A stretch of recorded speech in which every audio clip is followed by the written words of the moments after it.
Right now on 10 TV News at 5, we have breaking news. 10 TV can confirm the leader of the state's largest school district is stepping down from her position.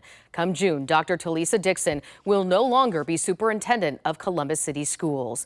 Good evening, everyone. I'm Brittany Bailey. Now we'll get to all of the fun with the 10 TV toy drive in just a moment. But first, Dr. Dixon's announcement came in a letter late this afternoon, and we begin our team coverage with that message. Here's 10 TV Richard Solomon. Richard? Well, Brittany, Dr. Talisa Dixon announced she's retiring in a letter that was sent out late this afternoon to the Columbus City Schools community. And this comes after she served as superintendent for CCS for the last 3.5 years. Before coming to CCS, Dr. Dixon served as a superintendent in Cleveland. She led the state's largest school district during the pandemic, navigating through COVID-19 from remote learning to hybrid back to in-person. In the letter, she wrote that this was not an easy decision, but it was time to move on, saying, in part, "I am leaving with a full heart and undeniable confidence in the CCS community moving forward." Further saying, "I would like to say thank you.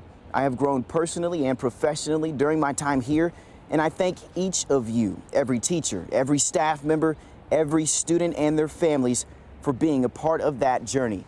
And Dixon also addressed students, saying she's forever proud of their passion, resilience, and fortitude. Brittany? Well, Richard, reaction is quickly coming into our newsroom, of course, and I understand you spoke with the Columbus Education Association. That's the union that represents the teachers. Yeah, Brittany, I spoke with Regina Fuentes, a spokesperson with the Columbus Education Association. She says they are happy for Dr. Dixon and all her future endeavors, but they are eager to work with the next superintendent and want to be involved with that process of picking that next superintendent for CCS schools. Here's why. I would hope that the district really considers including parents and teachers actively in the selection of the next superintendent, so we can make sure that we get someone who is doing what is best for our students. And I am speaking with more people in the CCS school community. I'll have more of their reaction tonight at 11. And if you would like to read more of that statement, it's online right now at 10tv.com. For now, reporting live in downtown Columbus, I'm 10 TV's Richard Solomon. Brittany? Richard, thanks so much. Now, Dixon's retirement comes during a contentious school year marred by several high-profile issues. And Chief Investigative Reporter Bennett Haberly continues our team coverage. Bennett? Brittany, that teacher strike put increased attention on the district and the administration. While it was resolved in a matter of days, the issues at its center not only included compensation for the teachers and classroom sizes, but the conditions of the school buildings themselves. The teacher strike delayed the start of the in-person learning for the start of this academic school year. And it certainly drew national attention, be it unwanted attention, on Ohio's largest school district.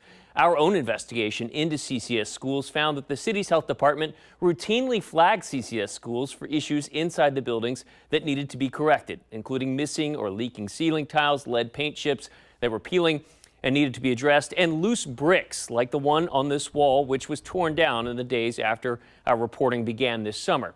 Now, since March of this year, the Columbus Public Health Department flagged issues in 32 CCS schools.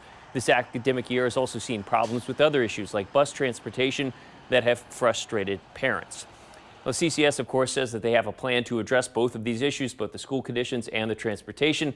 CCS employees I spoke to this afternoon did not want to be named, but they were surprised by this news. Both also had criticisms for some of the things, though, that have occurred during Dr. Dixon's tenure and the structure within this administration. Brittany? Bennett, thanks so much. Well, CCS also will be without its Deputy Superintendent of Operations. Dr. David James is leaving the district next month. We learned 2 weeks ago he'll become the executive director of an Akron-based education nonprofit.